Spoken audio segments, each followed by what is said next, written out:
तो हम लोग बात कर रहे थे गोली दर्पण के बारे में। तो गोली दर्पण दो प्रकार के होते हैं, जिसमें से अवतल दर्पण और उत्तल दर्पण। तो हम गोली दर्पण में कुछ शब्दावलियां जो प्रयोग की जाती है उनके बारे में चर्चा करेंगे। तो गोली दर्पण में कौन कौन शब्दावली प्रयोग की जाती है, जैसे प्रमुख रूप से मैंने कहा कि ये गोली दर्पण जो होता है एक प्रकार से किसी गोले का एक भाग होता है, कांच कांच वाले गोले का कोई भाग होता है जिसे काट करके अलग किया जाता है। अब इसे मैं बाहर की ओर से कलाई कर देता हूं। यदि किसी गोली दर्पण को आप बाहर से कलाई करते हैं तो ये बन जाता है अवतल दर्पण। और अवतल दर्पण के बीचों बीच एक रेखा जो वक्रता केंद्र से होकर गुजरती है, इस रेखा को हम लोग कहते हैं मुख्य अक्ष। तो आज के बाद इस रेखा का नाम हो गया मुख्य अक्ष। तो ये भी शब्द प्रयोग होते हैं, मुख्य अक्ष। और मुख्य अक्ष जिस जगह दर्पण से गुजरता है उस बिंदु को हम लोग कहते हैं ध्रुव। इसे हम पी से व्यक्त करते हैं, ध्रुव बोलते हैं, इसे हम पी से व्यक्त करते हैं। केंद्र है, ध्रुव है, केंद्र और ध्रुव के बीचों बीच एक बिंदु होता है जिसे हम कहते हैं मुख्य फोकस, एफ। फोकस एफ है, इसलिए इसका नाम मुख्य फोकस पड़ा, मुख्य फोकस। मुख्य फोकस और ध्रुव के बीचों बीच की जो दूरी होती है इसे हम कैपिटल एफ से व्यक्त करते हैं, जिसका नाम है फोकस दूरी। ध्रुव और मुख्य अक्ष, मुख्य फोकस के बीच की जो दूरी होती है उसे हम बोलते हैं फोकस दूरी। और ध्यान रहे, क्या आप सभी जानते होंगे, मैथ के विद्यार्थी हैं तो उन्हें यह बात जरूर पता होती है कि वक्रता केंद्र और ध्रुव से जो रेखा मिलाई जाती है उसे ही हम लोग कहते हैं वक्रता त्रिज्या। आज के बाद इसे हम व्यक्त करेंगे कैपिटल आर से। तो कुछ महत्वपूर्ण शब्द है कौन कौन से? एक तो हो गया वक्रता त्रिज्या, मुख्य अक्ष, ध्रुव और मुख्य फोकस। एक है आपका वक्रता केंद्र। ये कुछ शब्दावली हैं जो हर बार आपको देखने को मिलेंगी और सुनने को मिलेंगी। तो एक चीज और समझना यहाँ से कि एक संबंध आपसे पूछा करता है यहाँ सबसे महत्वपूर्ण कि फोकस दूरी एफ व वक्रता त्रिज्या आर में संबंध सबसे महत्वपूर्ण है। अगर कभी आपसे विज्ञान में एक नंबर का पूछेगा तो यह हर साल देखने को मिलता है कि फोकस दूरी और वक्रता त्रिज्या में क्या संबंध होता है। तो जरा सा हम लोग निकालने का प्रयास करेंगे क्या संबंध होता है।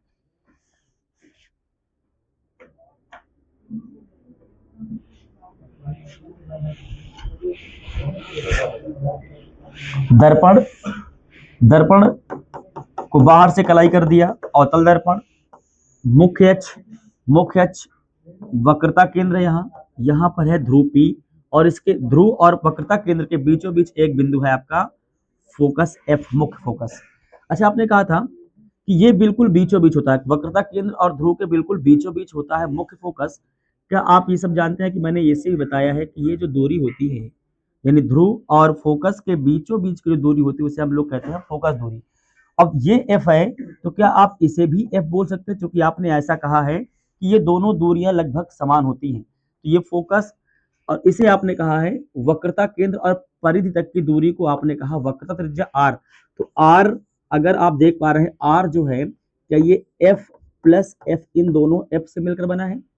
तो आर बराबर क्या हो जाएगा बच्चे? 2f। तो एफ बराबर क्या हो जाएगा? R upon 2। तो ये जो संबंध है ये सबसे महत्वपूर्ण है, एक नंबर का हर साल पूछा जाता है।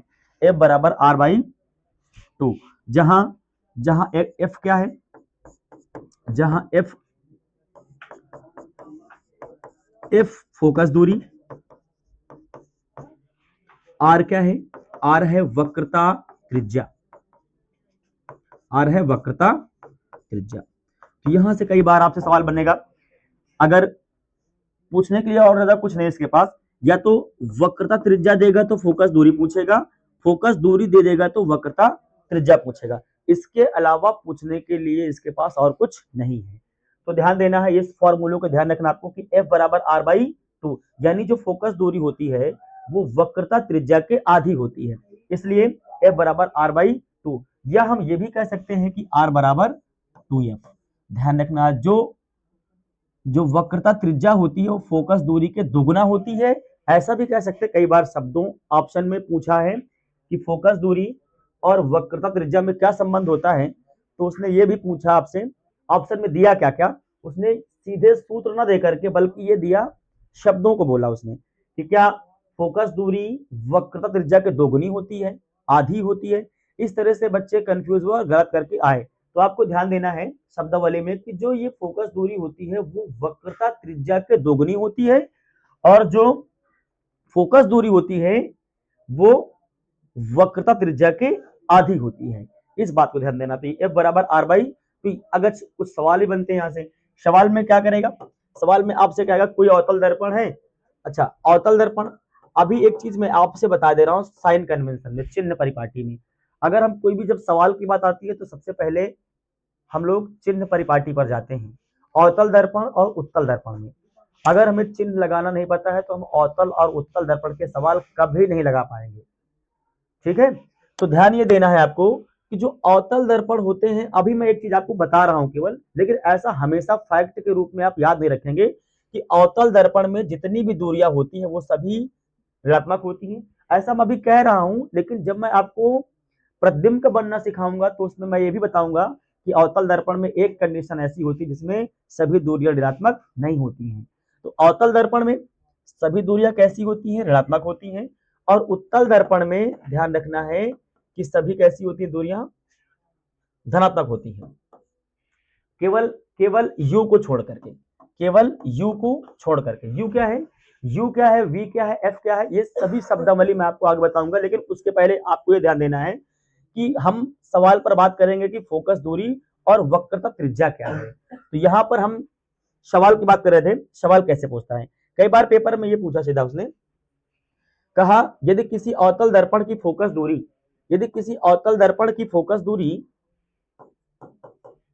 15 सेंटीमीटर है, 15 सेंटीमीटर है, तो इस दर्पण की वक्रता त्रिज्या r क्या होगी आपसे, सीधा ऑप्शन दे दिया। ऑप्शन में क्या दिया, पहले ऑप्शन में उसने 30 दे दिया, दूसरे में कह दिया -30, तीसरे में कह दिया 7.5, चौथे में कह दिया -7.5। तो सीधा साधा दिमाग आपका पहले इस फॉर्मूले पे जाना चाहिए, क्योंकि आपको दिया F है, पूछा R रहा है, अर्थात फोकस दूरी दे रखी है और वक्रता त्रिज्या आपसे पूछ रहा है। तो F बराबर क्या होता है बच्चे, F बराबर R/2। यहां देखिए जरा सा कि क्या F दिया है, हाँ F दिया है 15, लेकिन मैंने कहा था अवतल दर्पण उसने स्पष्ट किया है, इसलिए जो फोकस दूरी होगी वो हम धनात्मक नहीं बल्कि ऋणात्मक रखेंगे। तो -15 बराबर R/2। तो जब हम वक्र त्रिज्या चाहेंगे, R चाहेंगे, तो R बराबर क्या हो जाएगा, -30। तो जिस ऑप्शन में भी -30 होगा वो हमारा सही उत्तर होगा। तो यहाँ पर आप देख पा रहे हैं कि दूसरा सबसे बेहतर उत्तर है हमारा, -30। अच्छा, मात्रक में भी ध्यान देना है, 30 सेंटीमीटर सभी में, कोई यूनिट बदली नहीं है, सब में सेंटीमीटर तो सेंटीमीटर लगा दीजिए। तो इस प्रकार से जब भी कभी फोकस दूरी और वक्र त्रिज्या में संबंध के बारे में वो बात करेगा तो दो ही चीजें आपसे पूछ सकता है, या तो वो फोकस दूरी पूछेगा या तो वक्रता त्रिज्या पूछेगा। तो हम फिर और आगे बढ़ते हैं। तो अब आते हैं हम लोग दर्पण सूत्र पर। दर्पण सूत्र पर, दर्पण सूत्र कैसे बना, दर्पण सूत्र में दोनों दर्पणों के लिए सेम फार्मूला है और स्थितियां सेम है। पहले मैं एक अवतल दर्पण के लिए सूत्र आप सबको बनाकर बताऊंगा। जैसे मान लेते हैं कि यह एक दर्पण था, गोले का भाग था, इसको मैंने बाहर से पेंट किया था, इसका यहाँ पर वक्रता केंद्र आया था, वक्रता केंद्र से दर्पण को मिलाने वाली एक रेखा खींची जिसे मैंने नाम दिया था मुख्य अक्ष, इसको मुख्य अक्ष कहा गया, प्रिंसिपल एक्सिस। यहां पर एक बिंदु मिला जिसे हम लोगों ने ध्रुव नाम दिया, P से डिनोट किया। ध्रुव और वक्रता केंद्र के बीचों बीच एक बिंदु है जिसे हम लोग मुख्य फोकस कहते हैं, F। अब मैं एक एग्जांपल लेता हूं, मान लीजिए कि एक वस्तु कोई है जो वक्रता केंद्र पर रखी है, तो वक्रता केंद्र पर रखी वस्तु है और इसका प्रतिबिंब फोकस और वक्रता केंद्र के बीच में बनता है। क्योंकि मैंने कहा ये वस्तु है तो मैं इसे वस्तु लिखता हूं, वस्तु, और ये इसका प्रतिबिंब है, प्रतिबिंब लिखता हूं। दर्पण से ये वस्तु की दूरी है, इसलिए आज के बाद ध्यान रखना है कि दर्पण से वस्तु की दूरी को हम लोग व्यक्त करते हैं u से, और ये है प्रतिबिंब। दर्पण से प्रतिबिंब की दूरी जो होती है वो होती है v, और फोकस और ध्रुव के बीच में आप जानते सब कि फोकस होता है, यानी फोकस दूरी। तो कौन कौन शब्द आए आप जरा देखिए। एक आया वस्तु की दूरी, तो वस्तु की दूरी को हम लोग हमेशा किससे व्यक्त करेंगे, वस्तु की दूरी, और हमेशा जो भी दूरियां आप मेजर करेंगे वो सब दर्पण से होंगी। कहां से होंगी बच्चे, दर्पण से। दर्पण से वस्तु की दूरी, वस्तु की दूरी, इसको हम लोग व्यक्त करेंगे किससे, u से। दर्पण से प्रतिबिंब की दूरी, प्रतिबिंब की दूरी, इसे हम लोग v से व्यक्त करते हैं। अब हम दर्पण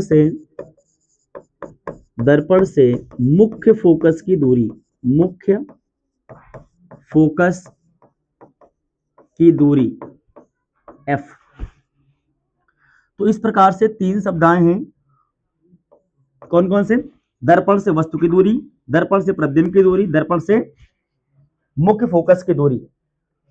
यहां से एक फॉर्मूला बनता है 1/f, 1/1/f बराबर 1/v प्लस 1/u। तो ये है दर्पण फॉर्मूला जो सबसे महत्वपूर्ण है इस चैप्टर में। दर्पण से सबसे ज्यादा न्यूमेरिकल अगर पूछेंगे तो इसी फॉर्मूले से बनने हैं। 1/f बराबर 1/v प्लस 1/u, जहां f क्या है, f को मैंने लिखा है दर्पण से मुख्य फोकस की दूरी है। v क्या है, v है आपकी दर्पण से प्रतिबिंब की दूरी। u क्या है, दर्पण से वस्तु की दूरी। तो इस फॉर्मूले को ध्यान रखना चाहिए बच्चों को। 1/f बराबर होता है 1/v प्लस 1/u। इसे दर्पण सूत्र के नाम से भी जानते हैं। जब भी कभी कोई पूछेगा भी आपसे तो यही पूछेगा कि भाई दर्पण सूत्र क्या होता है।